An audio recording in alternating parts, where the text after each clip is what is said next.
14வது hockey men's junior world cup தமிழ்நாட்டில் சென்னை மற்றும் மதுரையில் நவம்பர் 28 முதல் டிசம்பர் 10 வரை நடைபெறவுள்ளது. ஹாக்கி மென்ஸ் ஜூனியர் வேர்ல்ட் கப்பின் ட்ரோஃபியை அறிமுகப்படுத்துமாறு மாண்புமிகு முதலமைச்சர் அவர்களை கேட்டுக்கொள்கிறேன்.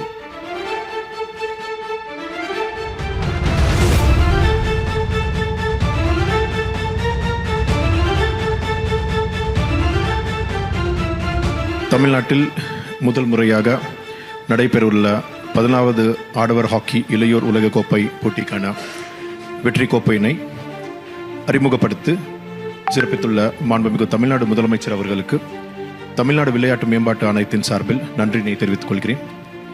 மேலும் இந்நிகழ்ச்சியில் முன்னிலையேற்று சிறப்பித்துள்ள மாண்புமிகு தமிழ்நாடு துணை முதலமைச்சர் அவர்களுக்கும் மதிப்புக்குரிய தலைமை செயலாளர் அவர்களுக்கும் அரசு கூடுதல் தலைமை செயலாளர் அவர்களுக்கும் hockey India president, general secretary மற்றும் ட்ரெஷரர் ஆகியோருக்கும் நன்றியை தெரிவித்துக் கொள்கிறேன். நன்றி, வணக்கம்.